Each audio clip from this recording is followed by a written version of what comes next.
over the last 5-10 years, we've often had sensor people, a lot of people coming to us and have very interesting applications and wanting us to build integrated circuits for them. And we started looking into this, but whatever you do, you realize taking medicine and taking medical monitoring into the home has a lot of challenges because whatever you build, and in the first phase of WearMeSoC, we built integrated circuit, we built data acquisition systems and so on. Still, the boards that you wind up with is fairly big and it's inconvenient. So in this project, we really would like to focus on making everything small.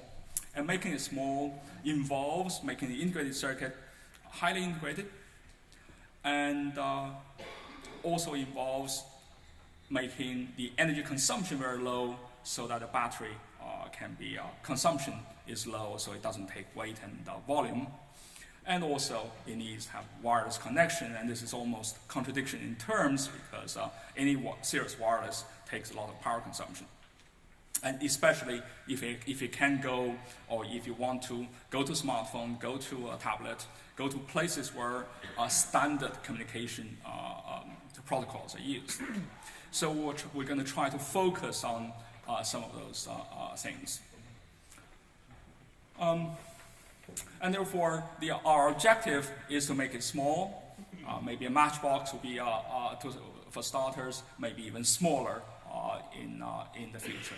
Yeah. So this is a mock-up of what we plan to do. Essentially, a system on chip needs to include not only the key signal processing elements, but also all the management, especially for wireless. And for the wireless, it's important that we do duty cycling and make sure that it doesn't run on peak power for too long.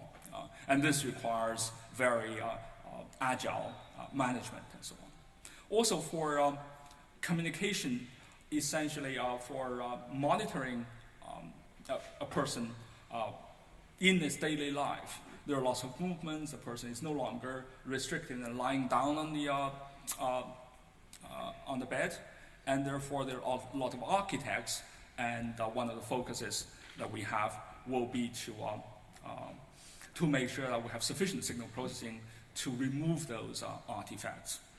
We're fortunate to have several doctors, several departments in the university hospital working with us.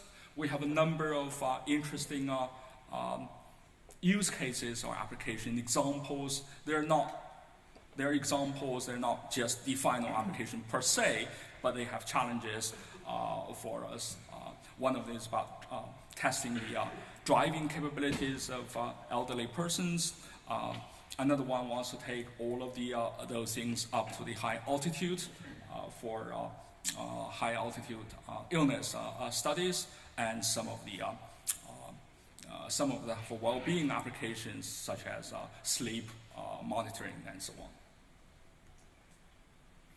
So those are some of the examples of what people do today, and we hope will make those things, the sleep laboratory, much, much more convenient than the intimidating little room that you have today.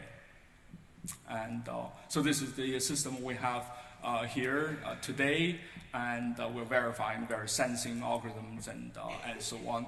The system here is still quite kind of big. It's sort of a prototyping bed, but eventually we'd like to make it tiny, tiny, disappearingly small, so that it will disappear into your clothes. And so on. Lots of challenges, and therefore here's all the plans we make to make sure that the integration is highly integrated enough, and also that the power management is done in such a way we need to work with software and hardware to make sure any cellular or local area type of communication is run at sufficiently low duty cycle so the power consumption is low and the battery size will be small.